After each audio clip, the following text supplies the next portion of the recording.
Suicide bomber Umar Faridabad की अल फलाह university में पढ़ाता था। इसे लेकर भी नया खुलासा हुआ है कि कैसे उमर ने यूनिवर्सिटी में पढ़ाने के दौरान अपना टेरर नेटवर्क खड़ा करने का काम किया। जांच में पता चला है कि दिल्ली में आत्मघाती धमाके से 10 दिन पहले आतंकी डॉक्टर ने नूह में घर किराए पर लिया।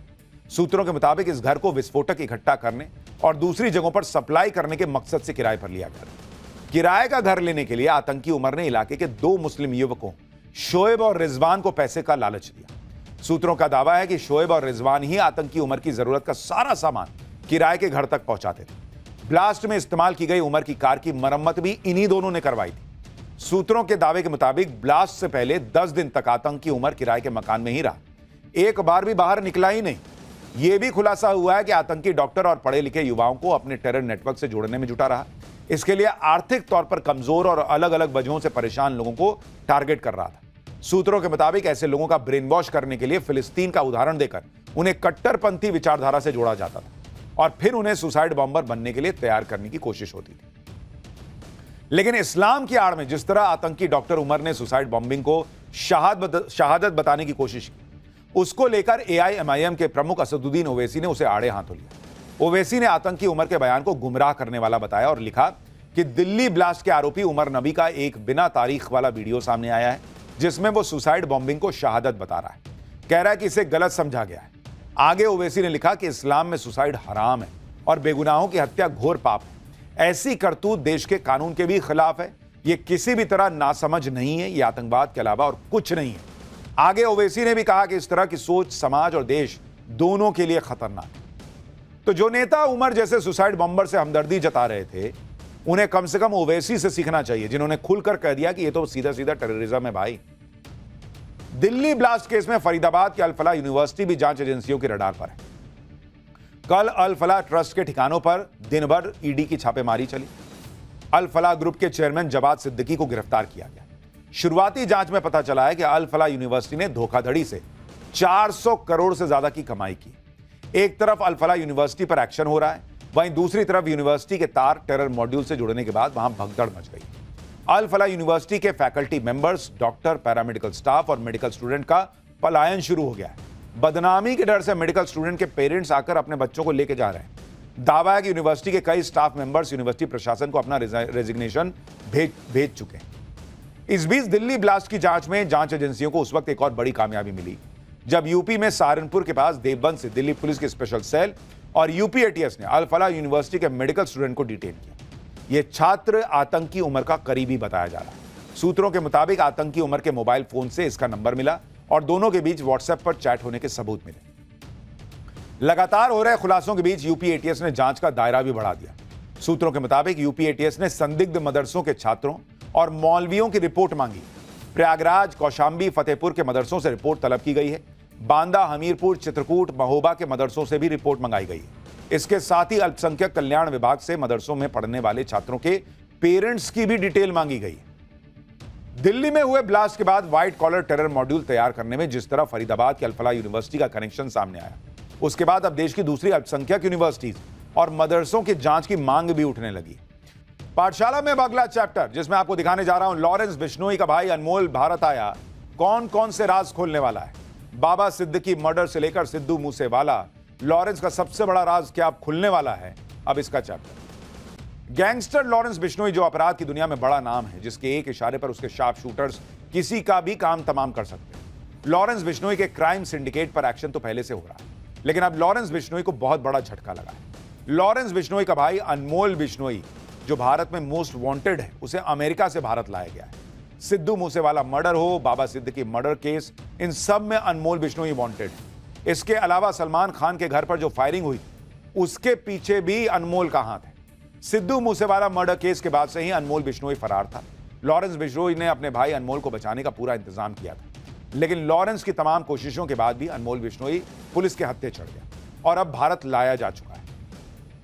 लॉरेंस बिश्नोई ने कैसे अपने भाई अनमोल को विदेश भेजा, अनमोल बिश्नोई कैसे अमेरिका में पकड़ा गया, लॉरेंस का भाई अनमोल कैसे मोस्ट वांटेड क्रिमिनल बन गया, आज उसकी पूरी इनसाइड स्टोरी आपको बताऊंगा। कौन कौन से राज वो खोल सकता है यह भी दिखाऊंगा। अनमोल बिश्नोई को दिल्ली आते ही एयरपोर्ट पर सुरक्षा एजेंसीज ने अपने कब्जे में ले लिया। ये तस्वीरें देखिए जब अनमोल बिश्नोई भारत लाया गया। अनमोल बिश्नोई सफेद रंग की टी शर्ट पहने हुए था। उसे एनआईए अधिकारियों ने फौरन अपने घेरे में ले लिया। अनमोल बिश्नोई को एयरपोर्ट पर ही एनआईए ने गिरफ्तार किया। उसके बाद अनमोल बिश्नोई को एनआईए हेडक्वार्टर ले जाया गया। एनआईए अनमोल बिश्नोई को कस्टडी में लेकर पूछताछ करेगी। 6 राज्यों की पुलिस उससे पूछताछ करेगी। यानी भारत में अनमोल बिश्नोई से पूछताछ का लंबा सिलसिला चलेगा। एनआईए के साथ कई और एजेंसीज भी अनमोल बिश्नोई से पूछताछ करेंगी। कई राज्यों की पुलिस उसे रिमांड में लेकर पूछताछ करेगी, ये कहा जा रहा है। देखिए, अनमोल बिश्नोई पर वैसे तो कई केस हैं, लेकिन 3 ऐसे मामले हैं जिसने अनमोल बिश्नोई के नाम का खौफ पैदा किया। 29 मई 2022 को पंजाबी सिंगर सिद्धू मूसेवाले की दिन दहाड़े हत्या हो जाती है। इस हत्या में अनमोल बिश्नोई का नाम आता है। इसी हत्याकांड के बाद अनमोल बिश्नोई भारत से फरार होकर अमेरिका भाग गया। 14 अप्रैल 2024 को बॉलीवुड एक्टर सलमान खान के घर के बाहर फायरिंग होती है, जिससे पूरा बॉलीवुड में हंगामा मच जाता है। इस फायरिंग के पीछे भी अनमोल बिश्नोई का हाथ बताया गया। फिर 12 अक्टूबर 2024 को एनसीपी नेता बाबा सिद्दीकी की हत्या हो जाती है। इस हत्या में भी अनमोल बिश्नोई का नाम सामने आया। सिद्धू मूसेवाला मर्डर केस के बाद ही अनमोल बिश्नोई भारत से भाग गया था और उसे भारत से भगाने में लॉरेंस बिश्नोई ने उसकी मदद की। लॉरेंस बिश्नोई ने अनमोल के लिए रूस का पासपोर्ट बनवाया। अनमोल का फर्जी पासपोर्ट फरीदाबाद के एड्रेस पर बना। पासपोर्ट में अनमोल का नाम भानु प्रताप लिखा हुआ, पिता का नाम राकेश और मां का सुमित्रा देवी। इसी पासपोर्ट के सहारे 2022 में अनमोल फरार हुआ। फर्जी पासपोर्ट के सहारे अनमोल पहले नेपाल गया, नेपाल से दुबई, केनिया होते हुए अमेरिका भाग गया। अमेरिका पहुंचने के बाद अनमोल वहीं से लॉरेंस बिश्नोई गैंग को ऑपरेट कर रहा था और इधर भारत में एक के बाद एक कांड होते चले जा रहे थे। जांच एजेंसीज को यह पता चल चुका था कि अनमोल बिश्नोई अमेरिका में और उसे लाने की कोशिशें तेज हो गई। अनमोल लगातार अमेरिका और कनाडा आता जाता रहा। अप्रैल 2023 में अनमोल को कैलिफोर्निया में देखा गया था। पिछले साल अमेरिका में अनमोल को गिरफ्तार किया। फर्जी डॉक्यूमेंट से अमेरिका आने के आरोप में उसका अरेस्ट हुआ।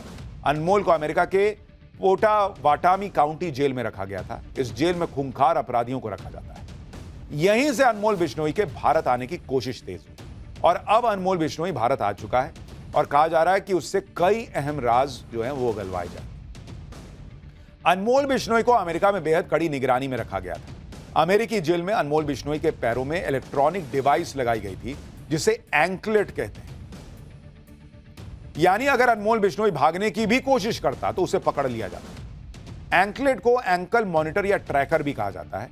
इस इलेक्ट्रॉनिक गैजेट को कैदी के पैर में बांध दिया जाता है। इससे आरोपी की जीपीएस लोकेशन ट्रैक की जा सकती है। हाउस अरेस्ट के दौरान भी एंकलेट का प्रयोग करते हैं, जिससे तय हो सके कि आरोपी घर से बाहर ना निकले। एंकलेट को बिना कोड या की के नहीं उतारा जा सकता। उतारने या काटने की कोशिश करने पर अलार्म बज जाता है। एंकलेट का इस्तेमाल आमतौर पर जमानत पर बाहर आए लोगों, हाउस अरेस्ट किए गए लोगों, प्रोबेशन या पैरोल पर या किए गए लोगों को पहनाया जाता है, जिससे उनकी लोकेशन का पता चलता रहे और जरूरत पड़ने पर उनको पकड़ा जा सके। अनमोल बिश्नोई के खिलाफ बाबा सिद्दीकी के परिवार ने भी कई शिकायतें दर्ज कराई। बाबा सिद्दीकी के बेटे जीशान सिद्दीकी के मुताबिक बाबा सिद्दीकी के परिवार ने अमेरिकी एजेंसीज के सामने खुद को विक्टिम्स ऑफ क्राइम के रूप में रजिस्टर कराया। अमेरिकी एजेंसीज ने बाबा सिद्दीकी के परिवार को लगातार अपडेट देता रहा। वो 18 नवंबर को अमेरिकी एजेंसी की तरफ से एक ईमेल आया था। इसमें लिखा था कि अनमोल बिश्नोई को अमेरिका से निकाल दिया गया। इसी के बाद अनमोल बिश्नोई को अमेरिका से भारत के लिए डिपोर्ट किया गया। अनमोल बिश्नोई को भारत लाया जाना सुरक्षा एजेंसियों के लिए बड़ी कामयाबी है, क्योंकि लॉरेंस बिश्नोई की शह पर अनमोल बिश्नोई ने कई कांड किए। वो एनआईए की मोस्ट वांटेड लिस्ट में शामिल है। अनमोल बिश्नोई अमेरिका में बैठकर लॉरेंस का गैंग चला रहा था। अनमोल बिश्नोई पर भारत में 10 लाख रुपए का इनाम था। 26 साल के अनमोल बिश्नोई पर भारत में कुल 18 केस हैं। हत्या, हथियारों की तस्करी, उगाही, धमकी देना, सब तरह के केस। अनमोल बिश्नोई अमेरिका से लॉरेंस के शूटर्स को आदेश देता था और अमेरिका से ही लॉरेंस गैंग के मेंबर्स तक पैसा पहुंचाता था।